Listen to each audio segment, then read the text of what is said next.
So when people hear about this game, they're going to say, oh, this is Gearbox's MOBA. This is their... That's weird. So that's the reaction I want. So would you not describe it that way? Not really, no. I think there's some elements that can be recognized as such, but I think that those are elements, MOBAs drew from other things, right? So the thing that we did when we were looking at the game was we wanted something that, first-person shooter, how can we make a competitive and a co-op first-person shooter? What kind of elements did we want to draw in? We drew in from fighting games, you know, there's first-person shooter stuff in there, there's heavy influence of RPGs because we're drafting a lot off of some of the things that we explored in Borderlands and taking those to like a whole new depth with the growth ramps and these kinds of things and the opportunity for diversity. There's some elements that are in there that I think you could probably attribute to MOBAs in the sense of like objective-based gameplays and these kinds of things. The idea of NPCs in the battle with you in a competitive game, but I think that's something that a lot of people are pulling in right now. It was interesting to take a look at some of the stuff that Titanfall was doing with the drones. I loved that, you know, because I'd be going through and just wasting on people, and at the end of a match you'd end up with, you know, you killed one pilot, killed like 80, you know, bad guys, you know, kind of thing. So we're drawing from a lot of different references and a lot of different reference points. Do you think that genres are so huge at this point that it can't help but influence the industry? Like there are, like Titanfall and even Evolve has some elements that kind of draw from that. Well, sure. I mean, look at any game that's ever done that, right? You know, World of Warcraft, I think, was the very first game to put the yellow quest exclamation point in a game. There are just some things that work and become familiar with players and gamers that are hard to ignore, you know. And I think what we love to do at Gearbox is, you know, identify some of those great things, add in a little bit of our own sauce on the top of it, and blend it all together to something that's new. Because I think gamers and players of games, we're all game players, and we play a lot of different games.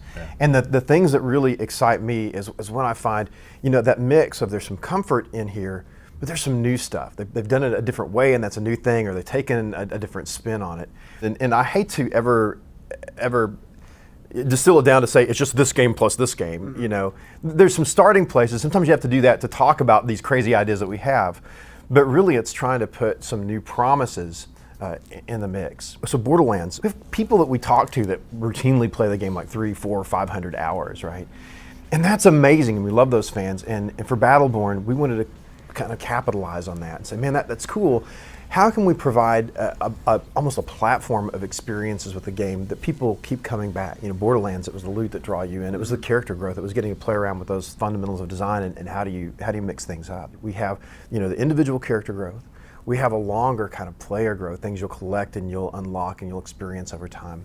And then we want to have a lot of different gameplay experiences. And the cool thing about having characters that have a lot of different abilities and a lot of different means, but fall back to that comfortable first-person shooter movement and aiming and use scheme that we love, is we can do a lot of different game modes.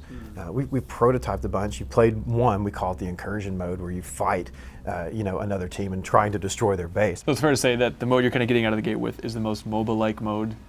Yeah, that's I would very, think that's so. very fair to say. Yeah, because it has that tug of war, you know, concept to it, which is fun. It's really, really awesome. It's just, yeah, that's the first. It kind of lends itself to that perception.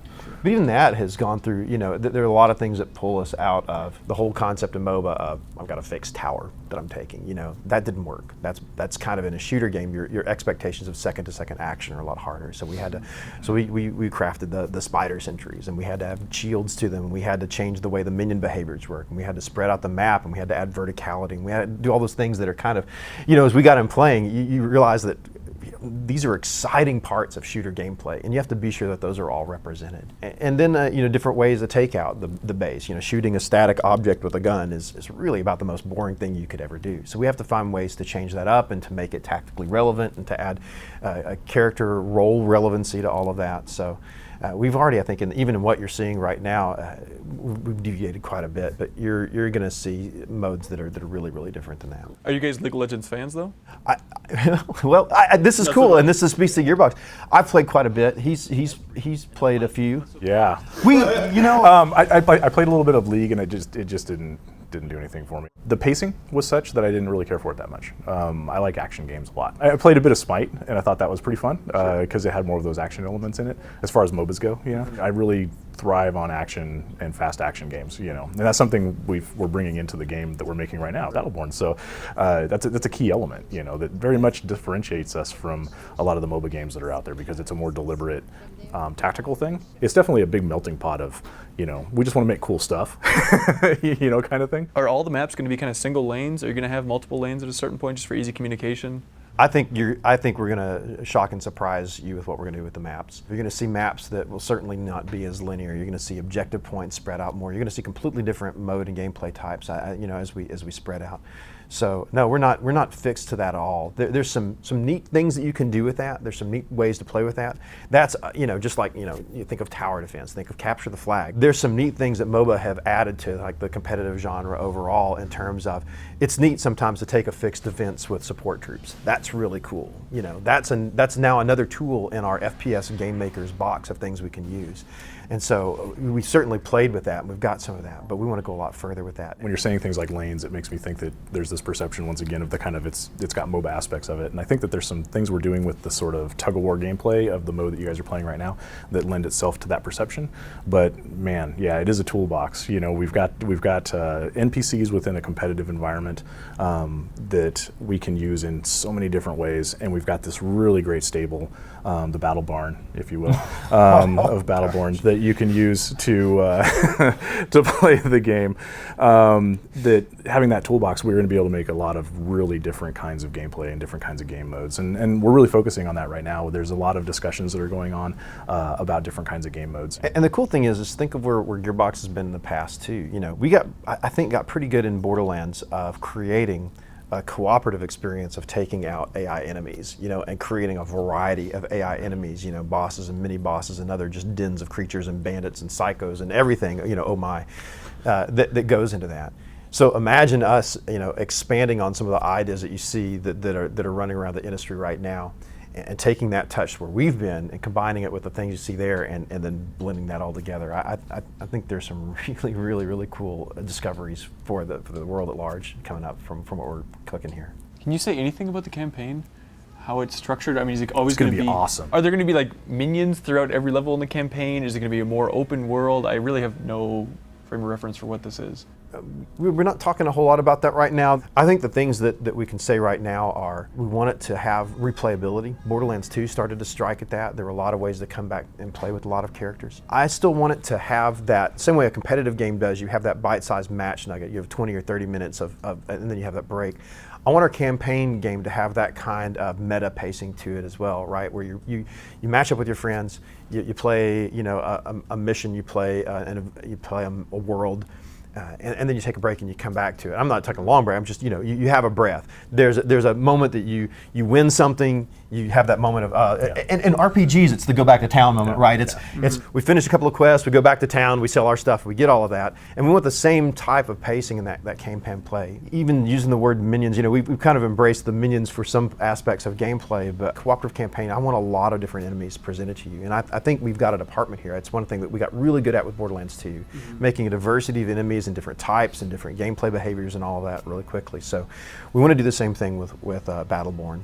We want to be sure that when you get in and you're experiencing this, what's it like to live when there's only one star left and a few planets left in the entire galaxy, and you have this wide array of beings that are fighting, one another, and they're fighting each other, and they're trying to struggle for survival, for political dominance, for some of them want to accelerate the end, some of them want to save the end, some of them want to save everybody, someone want everybody to die. It is, by the way, an action game, right? That you're playing with characters, and so we never want to forget that, and we don't want you to to get so caught up in this this epic narrative that you forget that.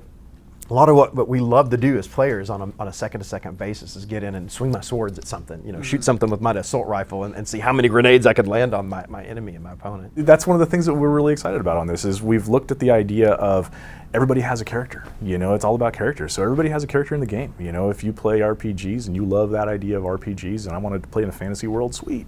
Come grab that guy, that character, or those 3, 5, 10, 20 characters are going to be your character. Go have fun. If I'm a dude bro shooter guy, I got dude bro shooter guys. Those are awesome. They're fun to play. I like fighting games. Whatever. There's a role for everybody to come in and enjoy the game. You know, we're really kind of creating a game as a hobby in many ways, and we want people to engage with us in that hobby. And I'm really excited. I mean, we're setting up as a development team and as a company to really, again, taking what we did with Borderlands 2 with a lot of great DLCs and explode that. We want to be a lot more engaged with how we tune and how we listen to the community and hear those ideas. We'd love to respond, in very meaningful ways with changes that we make and additions we do and new content we bring on.